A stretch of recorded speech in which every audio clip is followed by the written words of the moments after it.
Today, I'm going to go ahead and recap this Kyle Rittenhouse verdict. Like I said, expected, but it still doesn't make you feel good inside. He was acquitted just a few hours ago. But before we dive all the way into the verdict of this, I want to do a quick recap of how we ended up here at this trial in the first place. Everything took place in Kenosha. I hope I'm saying that right. Kenosha. I have a cousin that lived in that area, but I'm still not sure how to pronounce it. But we're going to go with Kenosha. That area is over 80% white and 50% conservative. In 2020, it was a hotbed for the anti-violence protests against police brutality. The area has a history of racism. And I'm giving this backstory just so you guys can really understand how we ended up here with this verdict of today. In August of 2020, during the third day of protest for the unlawful shooting of Jacob Blake by the Kenosha Police Department, Kyle Rittenhouse, a white 17-year-old from Illinois, was captured on video just seconds after he just fatally killed 2 people. In the video, Kyle was seen carrying a semi-automatic rifle, appearing to say that he had just killed somebody as he was walking to the down the street. And I recall seeing this video, he had, basically the weapon up in his hands and walked right up to the police talking about he just killed somebody. And basically the police turned around and gave him some water and basically a pat on the back telling him, good job. Now, mind you, he had just murdered someone, even though he's claiming it's self-defense. We'll get up into that a little bit later. Whew. When he killed the person, he jogged to the police and they gave him some water and a pat on the back. Prior to this shooting, Kyle was on a conservative website doing a video at the protests. He conducted a video interview with the Daily Caller.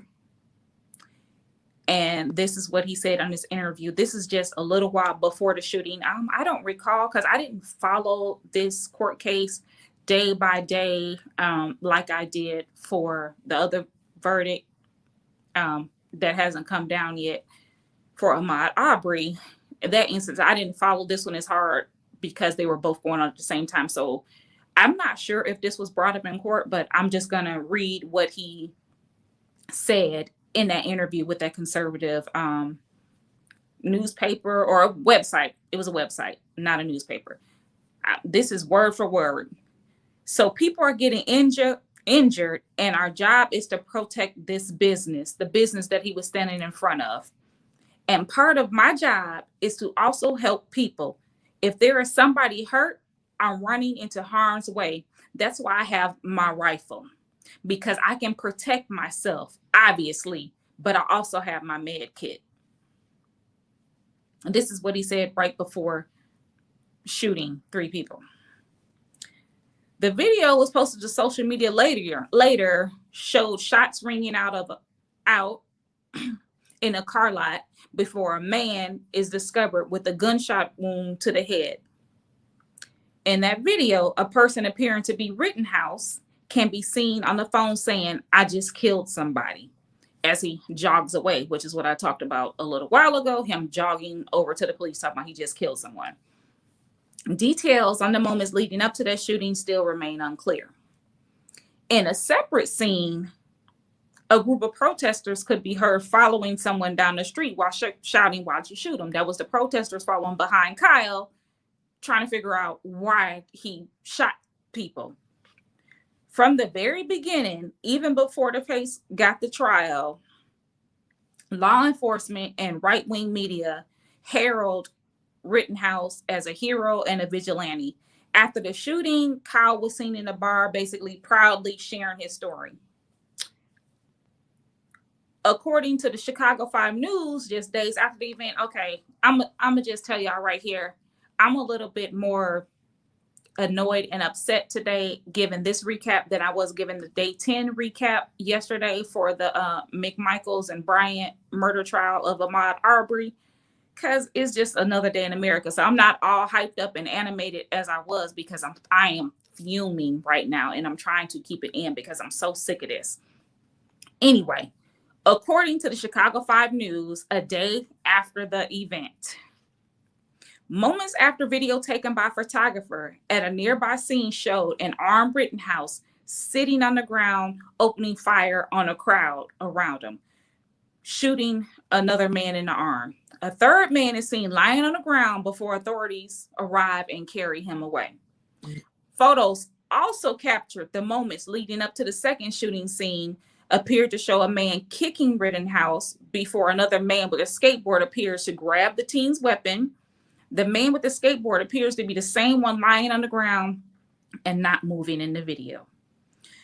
A witness, Julius Rosas, 24 years old, said that when the gunman stumbled, two people jumped on him and there was a struggle for the control of the rifle. At that point, during the struggle, he just began firing multiple rounds, and that dispersed the people near him.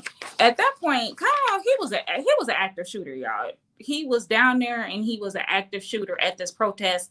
He was just firing at anyone because he took his butt down there with the weapon, trying to be really badass and protect other people's properties that had nothing to do with him. And I'm saying that about this protection of the property because this is the same excuse that the McMichaels and Bryant are basically using. The McMichaels more so than Brian, not Bryant, are using as their defense for killing Ahmaud Arbery. There was so much crime in the area, this non-existent crime, that they were watching the neighborhood. It is an embedded concept that is happening over and over and over again, of white people protecting property and Black people trying to just live. And in this case, the people that were killed in Kenosha, they were white. However, when white people stand up for Black people, they are deemed, just as bad as Black people in our eyes. Because I remember, like when I used to talk about the Freedom Rides and I watched like videos and things of that, it's like basically they were calling them, N-word lovers and all of that. I mean, that was their concept when it came to white people standing up for Black people. And that, to me, it's that same ingrained concept right here that's happening.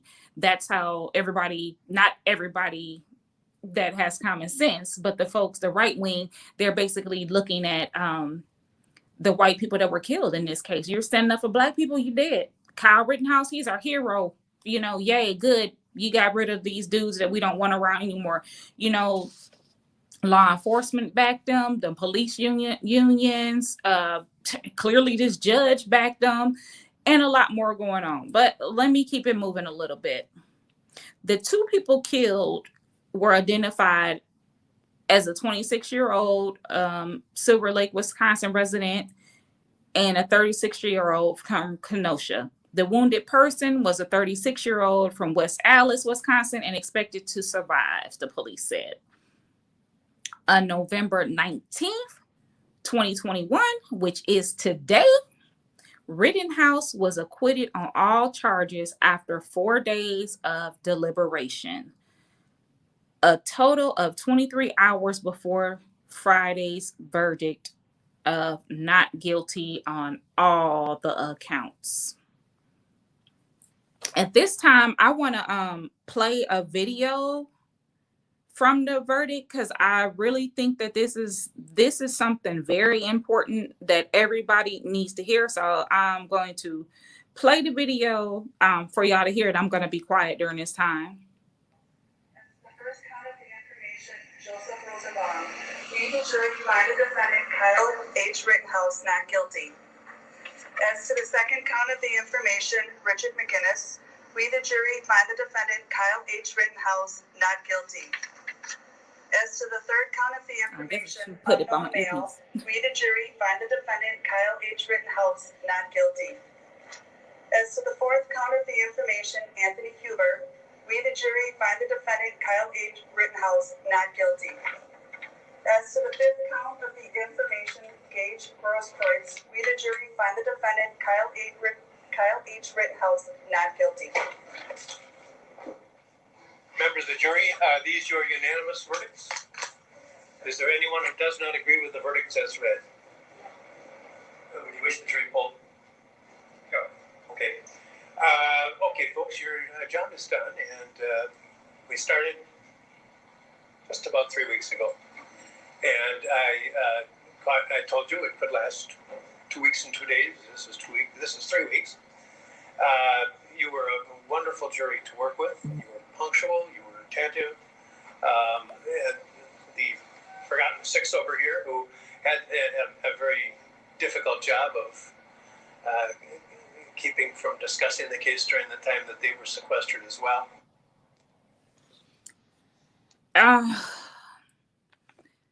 That was the end of that clip with that judge. You know, you can see he was very content, to say the least, with the verdict.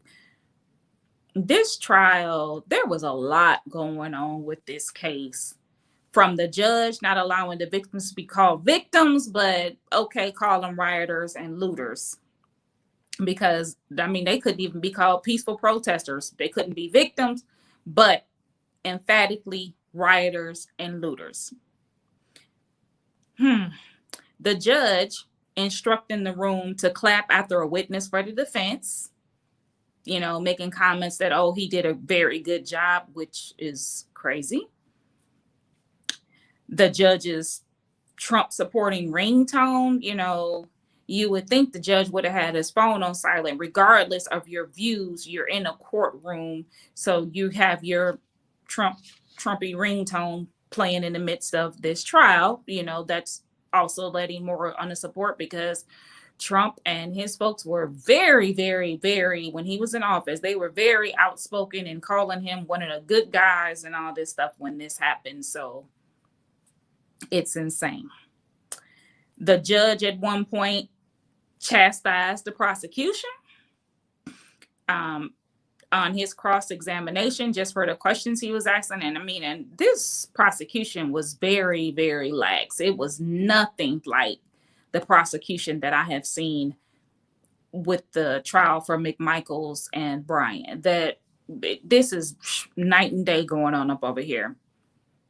Hell, the prosecution themselves, they basically dropped the ball and let Kyle Rittenhouse just talk. And, you know, he gave his own narrative of the events instead of the prosecution simply asking yes and no questions. They could have headed it off, and instead they let him continue to talk and continue to say that he was scared. He feared for his life. Oh, he was terrified. I bet you were terrified after, you know, you shot somebody and provoke people and they try to save themselves. You shoot one person, everybody else is trying to protect themselves. Okay, my issue with this case is, let's say the first person, which I don't believe at all, but I'm gonna just say this, you know, as an example. Let's say, you know, the first person, that was self-defense. Everybody after that was not self-defense. You just shot somebody. These people are trying to stop themselves from being killed and shot. So if somebody is shooting at me, I don't have a right to protect myself to not die.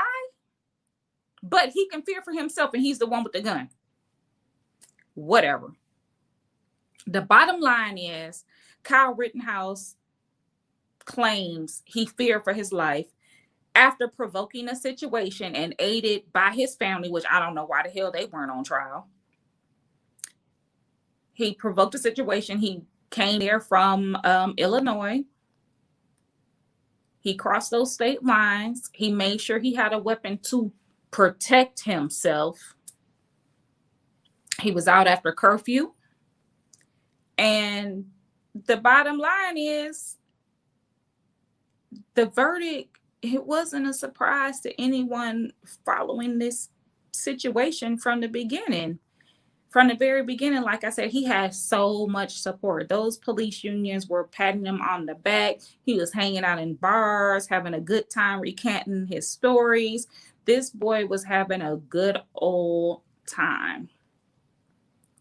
And with that, while I'm calling him a boy, because yes, he is 17 years old, and I do deem everyone at that age, you're still young, but you're still old enough to know better, because they have no problem when it comes to anyone black. Hell, you can be a 9-year-old and they will call you a woman. I recall a little girl getting into a fight in school. Now, she wouldn't even give herself on something like that. She was 9 or 10 years old. And the police resource officer at the school slammed this little girl like she was a grown man. Like, that's a child. This Kyle Rittenhouse, what he was doing, they tried to get into the mindset of, oh, they're not fully developed. Okay, white folks get the benefit of the doubt of not being fully developed. Their mind's not fully developed, but black kids, never. Even black victims, never. It's just ridiculous. Just after the verdict, Biden decided to give a statement. I'm not happy with this statement. I have no idea if this statement was because of the medication he was on, but I feel like his team, they could have easily cleared this up and let him not make a statement for the simple fact he was under anesthesia. However, basically Biden made this statement saying that the system works and we have to abide by it. The system works for who? Please tell me that. Because it works for the people it was intended to work for, not for anyone ever in support of civil rights and injustices for Black people. It never does. You know, and in this case, they made sure this jury, you know, it was a majority white jury. It was not diverse at all. And, you know, Kyle just skated through. He got the verdict read. He did his little fake stumble like he was about to pass out or whatever. This boy knew he wasn't going. He knew he was not going to jail. The way the judge treated him, he knew he was not about to do any time. The most this young man would have done, if he would have had a verdict, would have done less than 2 years, and the judge would have suspended that. There was never any danger of this man-child doing any time. So here we are. How we feeling up after this verdict? Hey, Crystal. Woo, yes, a high power gun, which is crazy. The whole thing about this gun is so crazy, because if Kyle Rittenhouse would have decided he wanted to go there like with some brass knuckles on and go there, he would have been locked up for that, because they consider that illegal. But an AR-15 is not illegal. And I mean, I will never be able to wrap my head around this. Like, I'm a vet. I have used several different weapons of, you know, handheld and weapons of mass destruction. It just blows my mind that, you know, high power rifle, oh, it's no big deal. We cool. It's no big deal. I don't get it. But yet, if it was brass knuckles, then, you know, everything would have been okay. So, like, my mind is just kind of completely blown up off of that. I don't know. So, let me do a temperature check. How are y'all feeling after this verdict? I mean, I'm not feeling good at all. Even though I knew it was going to happen, like, I knew it, you just don't feel good. Like, my mind is blown over this. It's like we're not that far removed from Jim Crow, civil rights, segregation, you know, because my parents lived through it. And hell, my older siblings went to, you know, their schools were segregated. My brother missed a year of school because they would not allow, you know, when integration happened, the school still refused to integrate. So we're not that far from it, but I just hope by this point, I still hold that hope that we are far enough that change will happen. And I keep holding on, even though I know, like, it's just that small itty bitty, it's just a small itty bitty piece of me that continues to hold on to this hope. And that's why this stuff bothers me like so bad. Like, I'm really heartbroken right now today. Like, I'm truly heartbroken over this. Yeah, I mean, Eddie Jackson, you're saying it's nothing new. Yeah, I know. It is nothing new. It's nothing new. This kid, well, he's not a kid anymore. He turned 18 since he killed two people and injured someone else, and destroyed lives. I did look at the reaction from the fiance, and she said something to the fact that basically, like, if they can't get justice, that means that anybody can't get justice. I mean, I don't know if she's always felt that way, but I mean, that's normal. It's always been the consensus. So it's kind of just, man, it's rough. It is rough. I'm gonna take a look at I made a post a little earlier, and just to do a temperature check, I want to read some of the comments from there. The comments are like this: not surprised, but it is what it is. Well, no words. I'm mad AF. Justice is blind for sure. And just what I expected. Other than that, I have no words. It's like the Black community is like, we're so tired. We're so tired, but steady holding out hope, hoping for a change, hoping for a change. Where, if any of you guys followed along with this case, do you think at any moment, if the judge had not been the way that he was, if the prosecution had tried a little harder, do you think the outcome would have been different? Corey Jackson, Lady Justice has always been able to see through her blindfold. I don't know if she blind, got her eyes removed, can actually see. I think Lady Justice just don't care. Lady Justice, she just don't give a damn. That's, I mean, she does not care. It happens time and time and time again. It's just ridiculous. Like, how much more can you take of constantly seeing injustices before you actually snap out?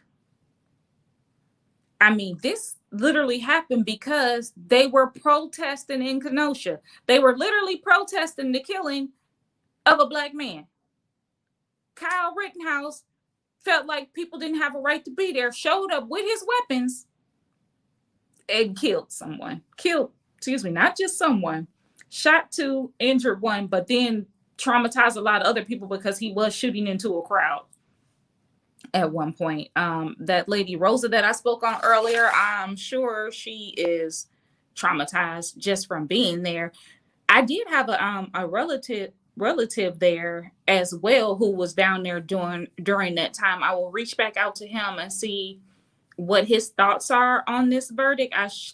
I didn't even think about reaching out to him right before I went live because I was really researching to talk about this. I'm going to do some more research so I can give a better overview, I guess, later on for the podcast. Because right now, my emotions are, this is so fresh. I'm angry. I'm disappointed, disheartened. But I knew it was going to happen. And that's the sad reality, is the outcome was exactly like it was expected.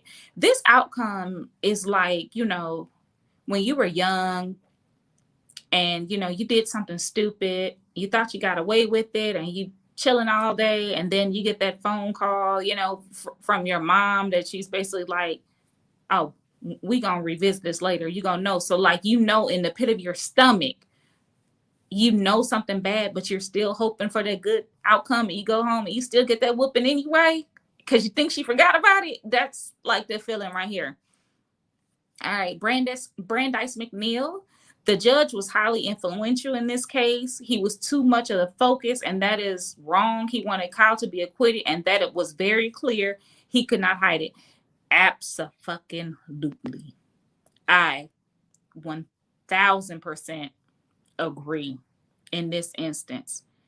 This is just absolutely ridiculous. Yeah. He wanted Kyle to be acquitted. He jumped over hoops, bounds, loops.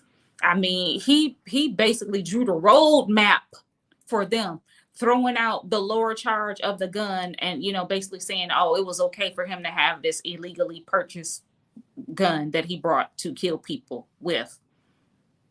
Yep. Corey Jackson, apparently the victims did not have the right to exercise defending themselves as he did. Exactly. And that's what I mentioned earlier. In the case, this guy was out there shooting people. They didn't have a right to do that. I mean, even when they brought up the fact that one of the other people that he killed had a gun. So what, dude? You had a gun. You had a gun. So how was that a defense? You brought a gun. The other person brought a gun. But I mean, he wasn't firing it at you. He wasn't doing any of that. But and you didn't just kill one person. You didn't just kill him. You killed someone else and injured someone else and shot into a crowd after that. That's the insanity of this. Yep. Yeah, Brandeis. The judge laid it out for the defense, and they were not that great. Look, the defense sucked. They didn't have to do any work, and the prosecution sucked. The prosecution missed. There were so many missed opportunities. So many missed opportunities during this. That's just crazy. And like I said, I didn't follow this down tooth and nail and watch it live because I was watching along with the trial for Michaels and Brian. But the recaps that I saw, they just made me, they made me so mad. Yeah, Eddie, it wasn't a gun. It was an assault rifle. That's what I'm saying. Like, but had he wore some brass knuckles there, that would have been illegal. But the AR-15 was not. Yeah. Brandeis is saying, honestly, I'm surprised more people did not point a gun or try to disarm Kyle Rittenhouse. He was not a damn police officer. He was a regular citizen like everyone else out there. Exactly. But he had that support and that hype up from those groups telling people to be out there, from Trump telling people to be out there, defend yourself, defend these properties, defend. That empowered him to take his butt out there to a protest against police brutality and think he was a police officer and kill some people. All over his Facebook posts, social media posts. I shouldn't say Facebook, just regular social media. Could have been Instagram, could have been whatever. His posts were saying, back to blue. Blue lives matter. Blue lives isn't even a thing.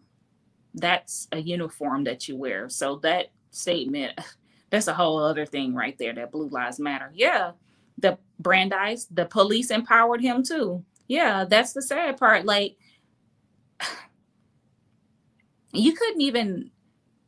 a black man couldn't even be in his car unarmed with his family and survive. His girlfriend had the fortitude to record it and keep their baby calm while her man got shot unarmed. But Kyle can walk right up to the police with his weapon held up. I just killed someone. And they like, oh, you did? All right, cool. Here's some water. Here's some water after killing someone. Even when told and holding a weapon, Kyle Rittenhouse was not deemed as a threat in this moment to the police, which is freaking insane. It's just insane. I don't know what else to say about it, but that's the recap of Mr. Kyle Rittenhouse being acquitted, which we know was gonna happen. Yep, Brandeis, we are in the freaking Twilight Zone. It's like we're in the episode of the Twilight Zone where it was this one room and it had a door on the left, a door on the right, but every time they went through the door, they literally came back into the same room. That episode unnerved me because it was like, wow, it was sucked to be stuck in a time loop. But guess what? That's where we're exactly stuck in a time loop. The stuff that I learned growing up from my parents, we are continuing to live these moments. We're continuously living these moments, and they're just more so being recorded and typed. And I mean, I don't think the judges are any different than they were back then. It just wasn't media in the room to record it. The judges are doing exactly what they did back then, being just as brazen and care. I mean, hell, the judge was old as dirt in this case. So he lived through segregation. He lived through Jim Crow. So this is nothing new to him to be like, you know what, skip their lives. He looked at those people at the protest like freedom riders. I'm telling you, he did. That's exactly how he did. Yeah, everything is being televised now. And that's the only difference. But there has been absolutely no change. All right, we have Jesse Williams checking in here. Hey, Mr. Jesse. If white people, okay, with white people murdering their own, so be it. But when white people chase down black people and murder them, we have a problem. We know it doesn't matter to white vigilantes. May have never get a night's sleep after this 24-hour security goes away. He forever be looking over his shoulder and afraid to mention his name to people. Jesse, I don't think so.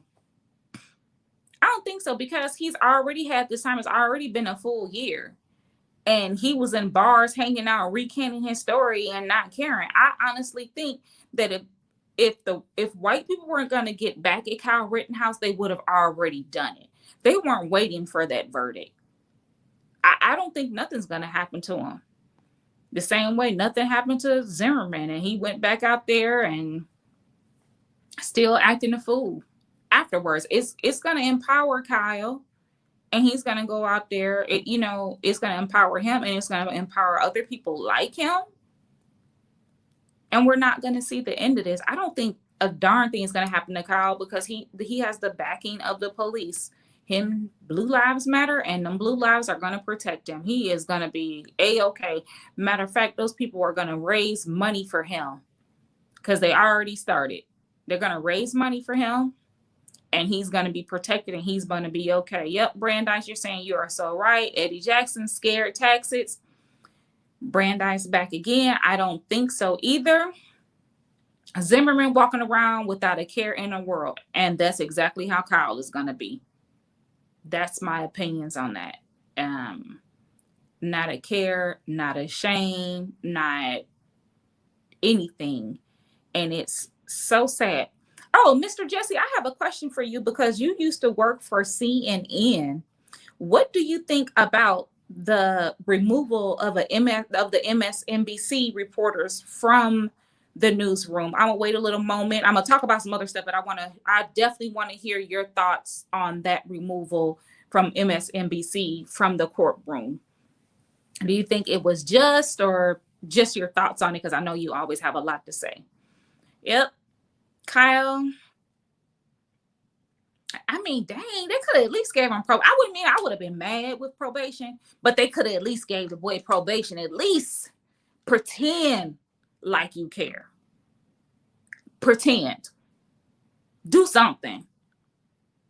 but nothing.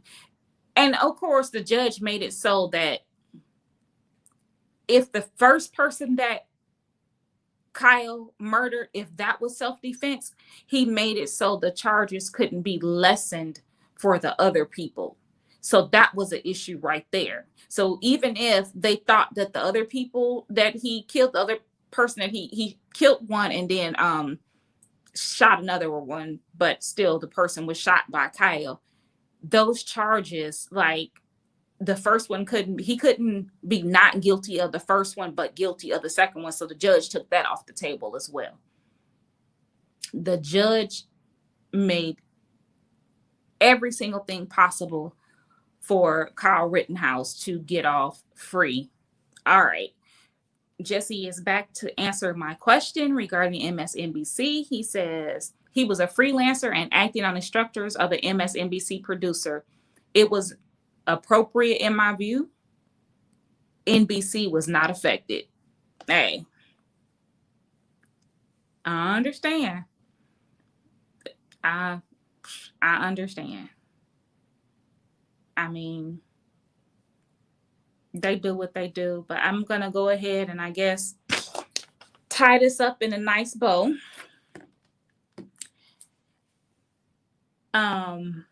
Black Americans and liberals once again have seen, I shouldn't just say liberals, because let me clear it up, because some of y'all out there be swearing that y'all liberal up until y'all feel like somebody black getting something more than you, then y'all freak the fuck out. I've seen this too many times in the workplace, so I don't even want to say that.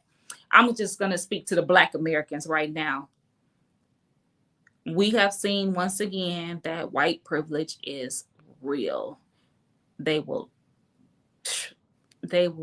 for white privilege, they will roll you up and throw a parade for you. Yeah. Corey Jackson, in my humble opinion, it's cases like this that should cause us to reevaluate double jeopardy. Oh, no, they were ready. No. They came on immediately after that. Other lawyers in other states from New Jersey and other states were happy that there is absolutely no double jeopardy. Once this is done, it is done and over with. Oh, no. They will never reverse that double jeopardy until somebody black get away with something and they don't like it. And then they will do that on a case-by-case basis and come with some loophole that, oh, it's not double jeopardy, it's something else. But I agree, Corey, this really does need to be reevaluated. And I feel like the judge needs to be removed. I mean, just to think that this judge is still around to even preside over any other cases. I want to see his record on how many black folks this man has locked up for nothing or thrown the book at for something smaller, way less than murder. Jesse Williams, the whole trial was a farce and the judge should be disbarred for his courtroom conduct. Absolutely. 1000% agree. 1000% agree with that. The judge should have been disbarred from the very, very beginning. Corey, that is a good question. Do you think that this verdict will affect the Ahmaud Arbery case? I want to say no, but I think that it will, and but I hope it affects it in a good way. That's just my thought, but I do think that it will have some effect on the case. I just feel like we've been here so many times, and it's like